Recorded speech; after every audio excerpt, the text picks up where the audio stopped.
Welcome to After Hours with Dr. Sigoloff, where he can share ideas and thoughts with you. He gets to the heart of the issue so that you can find the truth. The views and opinions expressed are his and do not represent the U.S. Army, DoD, nor the U.S. government. Dr. Sigoloff was either off duty or on approved leave, and Dr. Sigoloff was not in uniform at the time of recording. Now, to Dr. Sigoloff. Well, thank you for joining me again. I want to thank all the Patreon supporters. I have a pandemic reprimando level tier where they donate $17.76 a month. And I want to thank Sam and Angela Shelke and Perry. There's been a $10 custom level that's been made by Kevin and by Katie. I want to thank you too. And we also have a $5 level where people are donating what they can, $5 a month. It's the Refine Not Burned and Joe and PJ are helping with that. I want to truly thank you all for all the help that you've been giving and everybody who's been giving to our Give, Send, Go. My wife and I truly appreciate that. We have spent over $60,000 in lawyers' fees, so we do appreciate every penny that comes in and all the prayers that come in. Today I have a special guest. His name is Sean Red Mansky. He works for Cisco. He's a service sales specialist.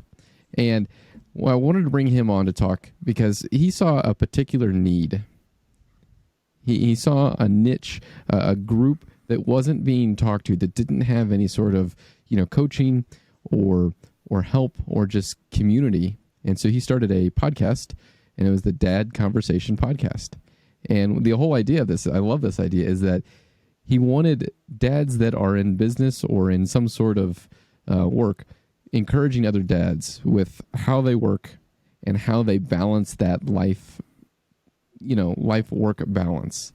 And I was able to listen to a few of his podcasts, and they're just really, really good. And I wanted to have you on. So Sean, how are things going for you?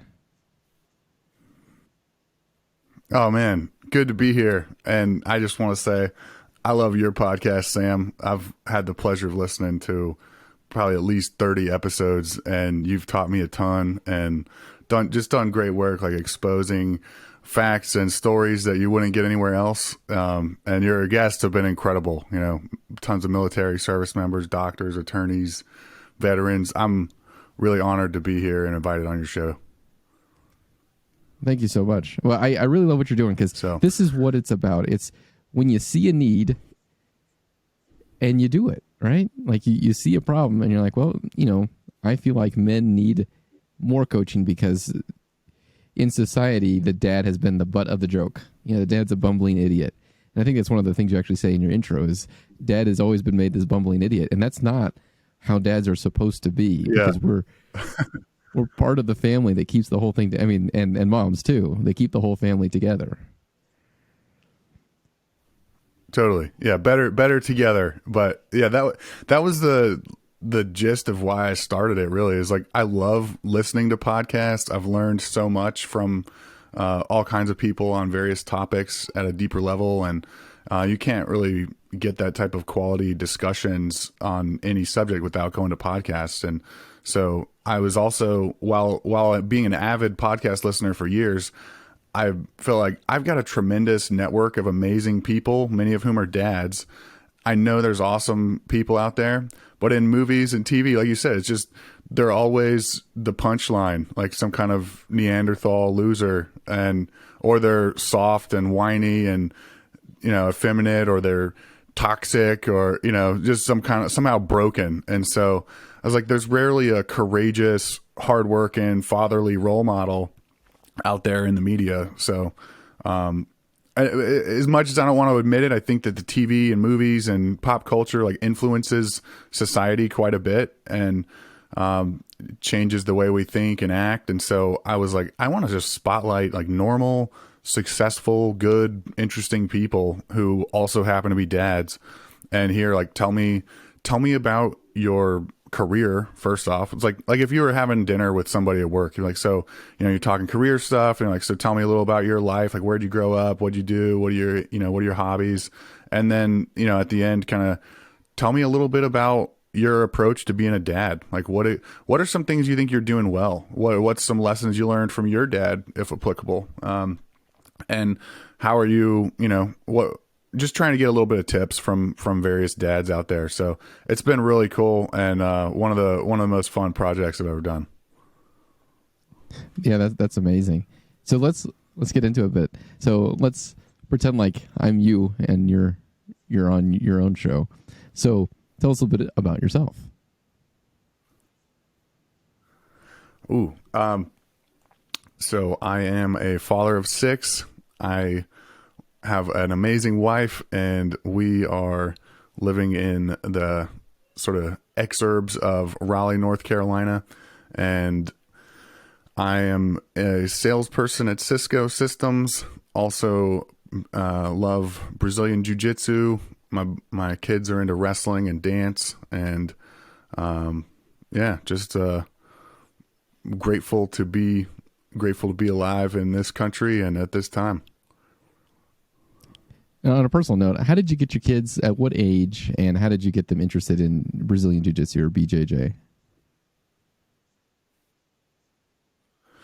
They started doing it when I started, and then when we had a wrestling program open up, there's like a youth wrestling program that's sort of a club that's at the high school gym on a couple nights a week. We wanted to get them involved. I wish I wrestled when I was a kid, because all my friends who are wrestlers are just successful, like strong, hardworking people, and they always talk about how helpful it was. So I thought, man, I might have missed out, but I want to expose my kids to it. And they, I prepped. I was like, hey, this is gonna be tough. Everybody says it's hard workouts and one-on-one battles, but anyway, they've really taken to it and like it. So all 3 of my boys are into wrestling. And what ages did you start them, or were they when they started? They started jiu-jitsu about 4 years ago. So they would have been like 8, 6, and 4. And then they started wrestling last year. So yeah. Yeah, I think what's amazing about that is you see so many people who do, they're such high functioners and high producers, and those types of men typically do some sort of physical sport, some sort of competitive sport like Brazilian Jiu-Jitsu. I mean, if you look at Jocko Willink and a lot of the guests that he has on, they tend to do that. And what are some of the principles that you're learning from that? Because it seems like that particular activity, prepares your mind and your body, if I'm not mistaken. Yeah. Well, I'll give you one example. Yesterday, I went in for an MRI, and they're like, "Are you claustrophobic, or does it worry you or stress you out?" And I'm like, "Well, I'm used to having 250-pound man on top of me, smashing me, trying to choke me. So this will be great. I mean, this was chill." But I would say lessons learned is just the importance of slowing down and breathing. Everyone, anyone who tries jiu-jitsu, your first few months, the key is just like, hey, slow down and breathe. When you get into a bad spot or you're trying to go get an advantage, it's like, relax a little bit, keep breathing, because you're gonna, if you burn yourself out in a sprint at the beginning of a marathon, you're not going to do well on the back half. I think that applies to almost anything. When I'm oftentimes my worst, busiest days, you go into like a manic state of crazy trying to get everything done. And it's like, you know what, just need to stop and breathe, do some, mental and emotional exercises here, reset and prioritize. And, sometimes you can't get everything done, but just relaxing has been something I've learned from jiu-jitsu. Also learned it's more fun to be the hammer than the nail. That's for sure. The more, the more tools that you pick up in your toolbox and abilities you have, you can relax because you have more pieces of the puzzle to kind of put things together. But it gets really fun. I mean, I don't know. It's yeah. Say those are the highlights for me of it. And have you noticed a change in your boys, in their bravery, their courage, their strength, their ability to face more difficult subjects than their peers, not just physically, but maybe even scholastic? Yeah, I think the just toughening up and being more resilient has been a big focus in our family over the last probably 3 years. And I think that jiu-jitsu and wrestling have played key roles in that, seeing that, hey, this is going to be hard. We're going to go and try your absolute best, and you still might lose, but you're tough. You're not a quitter. Let's go. Come on. You got this. How bad do you want it? And like we had a, Saturday, we had a jiu-jitsu tournament, and I remember my son, he's like doing really well. He's in a bottom position on somebody's mounted over him, and he's working on escapes and avoiding submission. He's trying to hit his own submissions. And I was like looking at the clock. I'm like, you got 45 seconds. You're down by 2 points. Now's the time. How bad do you want it? You want to go? And it's like, he started pushing and kept trying to kick it into another gear. He didn't actually succeed in his goal, but like I was proud of him just because I know how exhausting it is when you've been giving it your best, and then the clock is running low, but you just keep trying for a little bit more. So super proud of him to stand up at the end, like exhausted, about to fall over because he had given it his best. And that's the kind of lessons that you can learn in a variety of applications, but certainly I think jiu-jitsu and wrestling are good ways to foster that development. It's a very physical description of a mental idea, I guess, is a way to put it. Yeah. It shows you physically what you should be doing mentally, because the discipline that you have to have for it. Yeah. I love the idea of it. Yeah, it was. And one other thing that I thought was a cool story tied to Saturday that relates to parenting. So the boys, I was really proud of all three of them. Like we grapple a lot with just the three of us. They've trained at a couple different places. But this was, for all of us, our first competition. And so they're geared towards like, survive, escape, put on, their own submissions, but they've never even paid attention or known what the point system is about and like how that scoring points. So they're more just kind of like freestyle grapplers, I guess you could say. So anyway, they're getting behind on points. They won some matches, lost others, and but none of them got submitted. I was proud of that. I was like, that's awesome, good for you. But they, when you do lose to somebody, whether it's your first match or you win a couple and then lose, they're devastated. And unfortunately, we picked seats. We found seats right next to the podium stage, which I wasn't thinking ahead, dumb moment, but we just see a constant stream all day of people walking by, and the winner from each bracket gets a samurai sword, which is pretty sweet. Wow. I mean, all the kids get samurai swords, so they're all week going into it. They're like, I want to win. I want that samurai sword so bad. And so all these kids walking by with samurai swords, they're like, on the verge of tears almost, just seeing like, oh, I wish I had one. And then my 7-year-old goes up. He's like, well, they sell the samurai swords. It's only $40.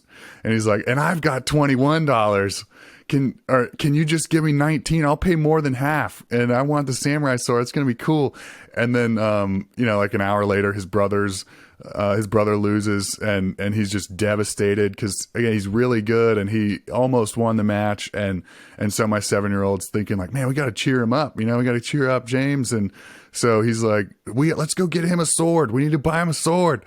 And so I'm glad he wants to help out his brother. But, I was like, all right, let's huddle up, guys, all three of them. Like, listen, swords are cool, but swords are for winners. Like if we buy this sword, I hope that it makes you feel embarrassed that you bought it rather than earned it. And I was like, here's what I'll do. I thought about it for a second. I was like, I'll buy you the sword on the condition that you come back next year and do your absolute best. And if you win, you earn a sword. and then you give away the one that we bought. But I hope all year long this is like a reminder that I tried, I worked hard, but I didn't win, didn't earn it. You know what I mean? It's like I'm not a fan of participation trophies. Just showing up and not quitting through something that's relatively easy, but like I want to reward success. So anyway, we talked about it and they were like, you know what? Good idea. I don't want the samurai sword. I want to come back and earn my own next year. And I was like, hell yes. I was happy that they didn't feel like I was forcing them on it. They thought about it like, yeah, I want to earn it. I was like, good for you. They're way, I feel like I was a wuss when I was their age, and they're becoming really strong, which I'm proud of and grateful for sports and all the lessons that come with it. Yeah, I'm seeing just black for you, but at least we can keep talking without having that interruption. Okay, so you were saying, I don't know how long you were going on about buying the sword for his brother, for the older brother. Yeah, and not. I just told him, I was like, look, swords are for winners. You know, we don't do participation trophies. We have, whenever they get a participation trophy from like a soccer team or whatever, it's like we go home and throw them away because you didn't earn anything. You know, just by showing up and participating in something easy doesn't get you something. So they did get medals. You know, 2 of the boys got medals for getting on the podium, but not first place. And I was like, samurai swords are for first place, dude. We're not buying it. So I was like, I'll buy it for you if you come back next year, do your absolute best, and then as long as you win next year, you give away the one that you bought. But I hope that every day when you see this samurai sword, you kind of hate it and you feel embarrassed to have it because you didn't earn it, and it's a symbol of earning something, you know. So I think that's anyway amazing. Maybe and I think as a dad. Sorry, go ahead. Yeah, I kind of debate. I'm like, maybe I'm too much of a hard ass on these kids, but at the same time, I'm like, I just think society in general is like trying to cater to everyone's feelings. And in the moment, I felt like tremendous pressure, like, just get them a sword. Like, man, they're all beat up and like sad right now, and they're down in the dumps. But I was like, man, they should be. Like, they gave their all. They just tried so hard on this tournament. Like, it's physically and emotionally exhausting. And like, I was like tearing up just watching them compete, which doesn't happen often. I've never shed a tear while they were doing jujitsu, you know, even if they get hurt or something. But like, just so proud of them going out there and giving it everything. So it's an emotional day, and like, it doesn't go your way. Like, of course you're going to feel tremendous emotion, but don't optimize for helping their emotions in the moment. Like, I'm trying to build a resilient child who grows up to be a strong man and a force for good.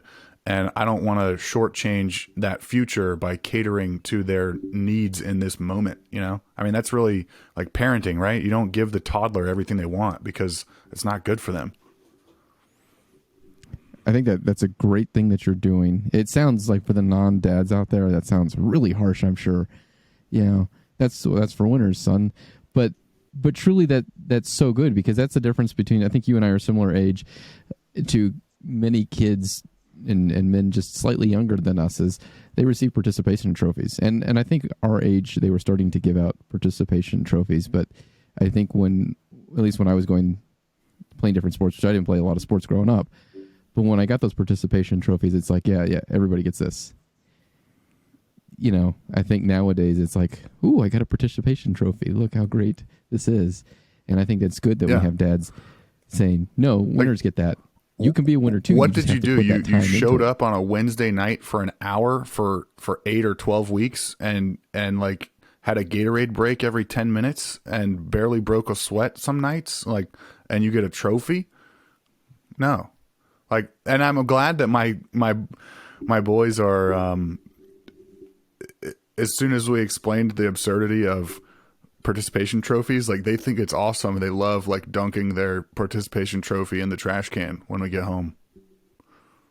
They're like, yeah, this is stupid. You know, like they're becoming molded to be more achievement outcome oriented. Yeah, because there's the old saying that second place is first place winners, which sounds harsh, and it is, but it also gives you something to look forward to be like, there's always gonna be someone better, and whoever wins is the one who puts the most work into it. And I think that's one of the most important things in life, is teaching your kids. It doesn't matter how smart you are, it doesn't matter how strong you are, it matters how hard you're willing to work. Yeah. For sure. I'm sure you had people you grew up with that were really smart, maybe smarter than you, but what are they doing in their life? Like, there's plenty of kids I went to middle school, high school with that were much smarter than me. They were much more wealthy than I was, but they didn't work as hard as I did, and that was the defining moment. Sure. And on the flip side, like, I can see people where part of me would think, man, that's not necessarily the brightest person I've ever come across, but they are running circles around me and everyone else because they just get after it, and that is, like, so admirable. And especially if, let's say, a child has some sort of learning disability, which, thank God, my children were not, I guess, blessed with dyslexia like I was. If that's a blessing, but I mean, it is. It gives you a different outlook on life. Some people go hard one way or the other. They give up and they just kind of tank on the whole thing. But what it did for me was it made me work even harder. And I think that was a blessing that God gave me, was the dyslexia, because it made me work 10 times harder than what it seemed like everyone else was doing, because, I'm going as fast as I can and still just barely keeping up with everybody. But that paid off as an adult. Totally. You could correct me on this, but I want to say sometime in the last year, I learned that people with dyslexia are statistically far more likely to either be in prison or become a Fortune 500 CEO. Like, it's like 5 times higher chances than anyone else to go into either of those. So, like you said, yeah, I don't know those strong stats, inclination one way or the other. But I think that kind of reflects what I was saying. It's like, you go hard one way or the other way. You go hard giving up and just giving up at life, or you go hard at working harder to try and get where you want to be. And I feel like that's the balance right there, really, of, like, parenting, when you want to help the kids become resilient, and you develop resiliency by going through challenges and bouncing back, and you want to, create diamonds through pressure, but you don't want to put so much pressure that they crack, before they're a fully fledged diamond. And so it's like that balance of trying to help them get through something hard without having them feel like there's no chance for success and they just want to fall apart and, oh, woe is me. And so it's like, sometimes we go too hard, sometimes not hard enough, but it's something I'm grateful to have, my wife as my companion, and sort of team up and share ideas and think through, like, hey, that time maybe we overdid it. That time we didn't really get the right outcome we were looking for. Wasn't a positive experience in any way, or what, that time we nailed it. But, it's just a balance of constantly trying, but, like, goal is, I want them to be resilient. I want them to be able to get through hard things and develop a sense of pride and accomplishment, because what am I proud of in my life? It's like the hard things I did, it's not the things that were given to me. I'm proud of the hard things I got through. I'd like to explore a little bit, because you said you had 6 children, which is just mind blowing to me. I think that's amazing. And I don't know if I could handle that, because my personal experience is when our daughter came out, like, the moment the doctor handed her to me. I guess they're not going to hand me to my daughter. Here, hold up your father. No. Like, in my mind, because I wanted 6 kids, but the moment they handed her to me, instantly I went, wow, I don't have time. I don't know what happened to my time, but now I know it's divided twice as much as it was before. And I don't want to get so much into the balance of life, but I want to get into dividing or figuring out each child, because some children, they need more pressure. Some children, like you said, you'll crack them if you put too much pressure, and having 6 that I'm sure every single one of them needs a different amount of of pressure just to get that right spot. How have you balanced that? How have you figured that out? That's a ongoing responsibility and opportunity for Susan and I to just constantly be trying to figure that out. They are, like you say, they're each individuals and have their own needs. Like there's definitely a family culture that we have that they all kind of have their own place in, but individually, some are alike in some ways, but like for sure they're all their own little person and they have their own little sort of incentive reward systems in their mind and the way that they just go about life and ask questions and want to talk or share this or that. So I think Susan and I are one of the things we've done well is that we're always trying new things, trying to get better.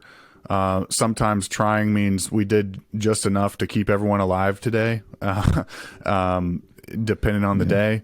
But, it's, we certainly, I don't want to pretend like we are any role models out there by any means. We're trying to figure it out and just, take care of them and pour into them as much as we can. But I don't think I have any sage advice necessarily on that topic.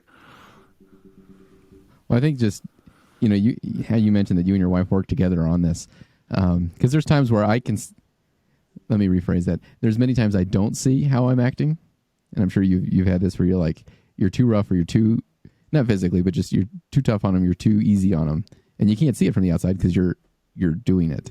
And that's where it's really good to have, a spouse, have your wife come along and say, hey, that was a bit much. 100%. They have you wrapped around their little finger. You need to toughen up on them just a little bit because I've certainly had both. Yeah, that's one thing. I agree with you 100% because we don't, we have our own view, our own lens of looking at the world, and it's really helpful when one spouse can turn to the other and say, here's what I've observed and from this angle, what do you think? And you're like, what, I didn't actually see that. And so, that happens, both directions with us regularly. And, one of the things recently is like we're a lot more lenient now on our like toddlers. The two younger girls are 4 and 2. We're so much more lenient with them than we were with the older kids because after a while, we finally learn, like, look, they're just so little, like you can't expect them to be able to do certain things. But then sometimes we go a little too far where I'm like, look, this little 2-year-old thinks she owns the house and we can't cater to her to the point where we give her everything she wants. Let's start drawing a line where, all right, you are literally ruining the entire moment for everyone, and you're going to go sit in your crib for a little bit until you're ready to rejoin society. And, sure enough, like 45 seconds later, she's like, I'm all better, I'm ready. And like all sweet. And it's like, okay, cool. Well, as a reminder to me that we kind of got away from the basics, like, letting her go a little too far and, ruining every kind of family moment there is. And one thing that, and you and I can talk about this at a different time, offline or something, but we noticed a huge difference when we changed our diet. There was a lot less tantrums. There was a lot less meltdowns. There was significantly less. Like there was a marked change. And, I want to encourage moms and dads out there listening to this to go listen to any episode that has chewing the fat in it. It talks about diet, and, it may be mostly directed towards fertility or mostly directed towards this or that, but the principles of it still are important, and the outcome is still, you still get strong kids from strong food. That's how I sell it to my kids. Is if you eat strong food, totally, you get strong. You eat weak food, you get weak. Okay, well, I don't want to eat weak food. I want to be strong, Yeah, we're right now incorporating more meat into the kids' diets than we have previously. I think they've always had like enough from traditional standards, but incorporating more. And Susan and I have been eating, I'd say, primarily meat based for the last couple months, and definitely feel better and in several ways. So we're working on that, and I would give credit to you. You know, one more of many nuggets picked up from your podcast.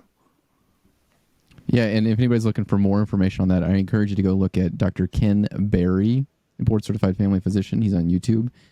I learned a lot from him, and of course, he wasn't my only source, but I learned from him and then did my own research. And when you think about it, like, what did people eat 10,000 years ago? We should probably be eating that, because that's what kept our ancestors alive to bring us here today. And nowadays, there's diabetes, obesity, hypertension, all these problems. Let's go back to what we used to eat. So I'm glad you're seeing an improvement. I'm glad you're trying those changes. It's not a huge jump all in for kids. It's a slow change over time. Yeah.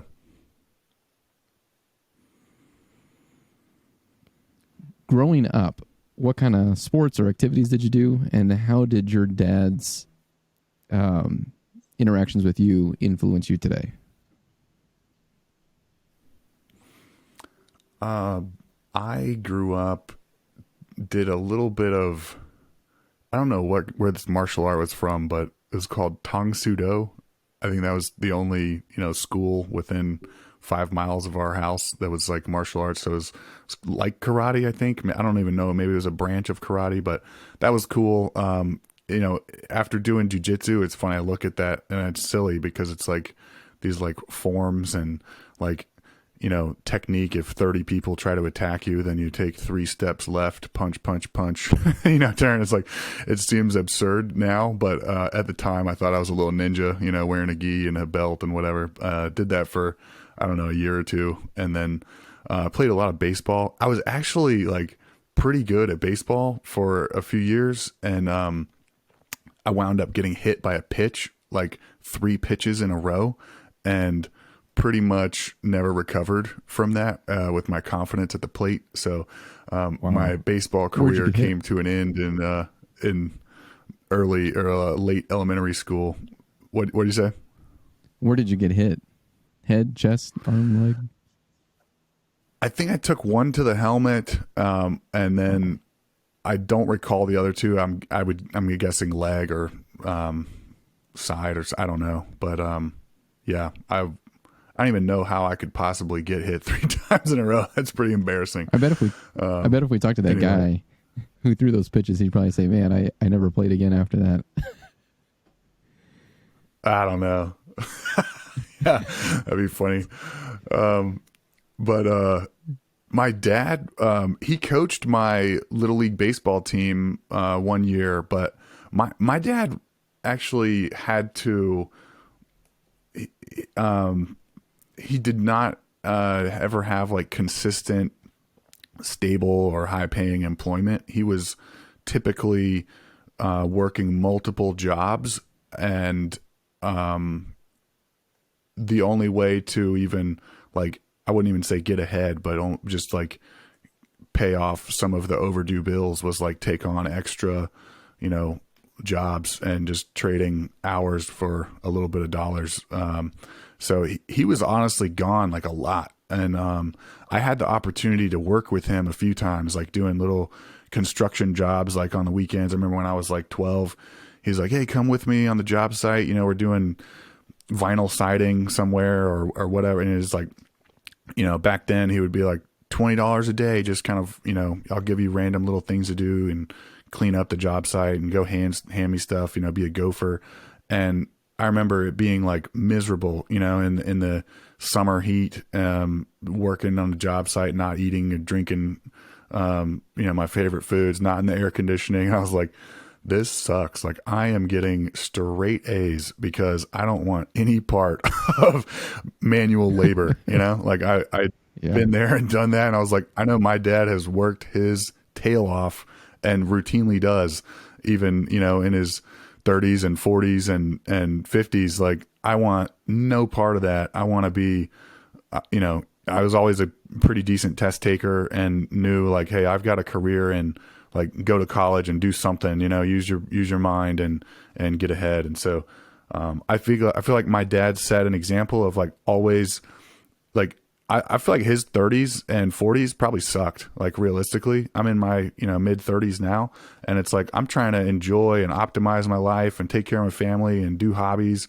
Like my dad's life, he literally would get done with one job, change clothes, and go to another job. And like I didn't see him much. He was always gone, and so like that's admirable. And I wish he had like taken advice from others or networked or tried to get a better job, because I think he certainly could have. He had the abilities, but that just wasn't his like style or interest. But he made sure we had food, and we, he took care of his family by working his tail off, which I think is a lesson to me. Like I knew from an early age, I was like, hey, we're poor. We're on welfare and other assistance and stuff. I don't want to live like this, So I feel like he taught us through an example of how to work. And, I knew early on, like your work matters. And it's one thing that's really tough about being a dad is to be around and to be a direct influence means you're not at work being an indirect influence. Because my dad, he worked hard too, and he, there was many weekends he was off doing side jobs and stuff. And, I wanted more time with him, but he also taught me a great work ethic. So it's that balance of, you know what I mean? Yeah. Yeah. It's hard to put into words. I know what you mean. Like the time that you do get with them, sometimes is working. Like the best way to spend time with dad for me when I was a kid was like go work with him, cause he was just working. Or same thing with my uncles, like they're just animals, man. I feel like I'm so weak compared to them in that generation. Like they live to work. And Saturday is a work day. Just sometimes it's for your same projects you're doing during the week. Other times it's a different project, but they're working nonstop. But to kind of balance that too, I think our generation has been like, look, I want to build my life in a way that I can have my time to do what I want. For some dads, that's time with their kids. For some dads, that's doing whatever they want to do. But I've certainly built my life to where my family is one of the most important things. And, like doing stuff after work, if it's not with my family, I don't really want to be there doing it, Yeah. And what a blessing that we live in such a prosperous society that many, many millions of families can work reasonable work hours and have time to pursue interests and hobbies with your family. That's something that people haven't always had. And so, yeah, it's like that balance of, I saw my dad and my uncles working like dogs. And, I'm fortunate that I work for a fantastic company. I work a normal work week and I'm done. I'm not even like, usually I'm not stressed about work in the evenings, on any kind of regular basis. I'm unplugged and straight up with the family or, doing jujitsu or whatever. But it's like a balance where my kids see me have it so easy, like I go in my little office, I'm on phone calls and emailing and, talking to customers, and they don't see me working like I saw my dad and my uncles working. So it's like, I have to consciously think, how can I teach my kids hard work when, we've got it so cushy on, standing on the shoulders of previous generations that have created this prosperity and wealth and all the benefits and privileges we have living on the earth right now. Now, I heard you mention, say certain key words that kind of clued me into this. And you and I have not talked about this before, so I don't know where this is going to go. It's interesting. Is there any sort of religion or spiritual aspect to your life that's important to you that you're trying to make important to your kids? Yeah, totally. We are practicing active members of Church of Jesus Christ of Latter-day Saints. So we are Christian, and it's like a big part of our lives. And we encourage the kids to come to church with us and actively participate in, spiritual conversations. My wife's really good actually on like just even on the drive to school. You know, she tries to like find a story from the Bible or the Book of Mormon and like teach a principle on the way to, you know, dropping the kids off. Or each night we try to have a conversation and just talk about principles or scriptures and lessons learned, and you know, a lot of good videos on YouTube or old talks and, you know, articles to read. So definitely, you know, faith in Christ is a big part of our life. I think that's great. And just something that we had done, we haven't done so much lately, but on YouTube, there's this channel called Bible Project. And we would watch those in the evenings with the kids. And they have a way of showing things. And there's this one video in particular where they have these two different trees, the tree of good and evil and or the tree of the knowledge of good and evil, and there's a good tree. And it's, you know, you can clearly see it's a good tree by the light. And when people eat it, they become a tree that's another light-giving tree. And then there's this bad tree that has dark light in it. And if they eat from that, they become a dark tree. And it's a really good way that we've been able to help teach our kids to understand these ideas that they're hard to explain. And like, let's say one of my children is doing something that's not so good, and I can ask them, which tree are you picking from right now? It's that idea of Adam and Eve. You know, they chose from the wrong tree, but we do that every day. That's a constant decision you and I make every single day, is what tree am I going to pick from? The one that makes things better or the one that makes things worse? And that kind of puts it in real terms where they don't know what that means, and I don't know what that means. What tree am I picking from? But it's a way they can physically see something and see how, well, I want to pick from this other tree that makes me a tree of light rather than makes me a tree of darkness. That's a good example. And we're so fortunate that there are content creators who know how to break things down for children. And that's, you know, there's certain channels where that's all they do is cater towards kids and Bible stories. And it's like, this is amazing. You know, the cost of watching a couple commercials for a few seconds, you get a cool 5 or 10 minute video that is perfect for the kids. Like, they actually like enjoy it. They look forward to when the new videos come out a couple times a week. It's like, this is cool. There's a lot of things in really society right now where you think like it feels like everything's falling apart, but then at the other time, it's like other side of the coin. You have to think like, we have it so good. And any wish list from someone who lived in the late 1800s, who was like, you know, what would you want in your life? Like, even person on welfare in the United States and, you know, living in poverty would have essentially everything on the wish list of someone from 100 or 150 years ago, you know? We are so truly blessed right now. And even, you know, the poorest among the Americans are still in the top, I think it's 1% of the world. That's nuts. It's just amazing.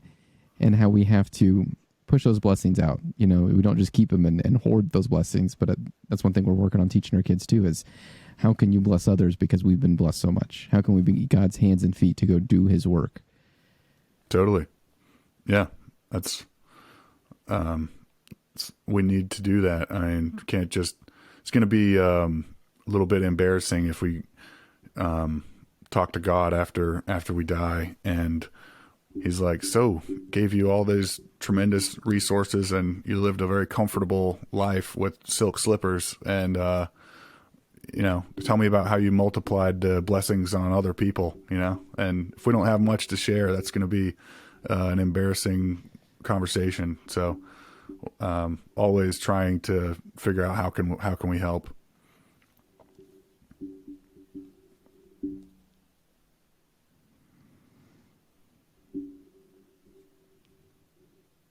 Well, I think we're getting close to probably time right now. I mean, I really want to thank you for coming on. Is there a last few story or a thing you want to leave us with about that you learned from doing this podcast with dads to help dads?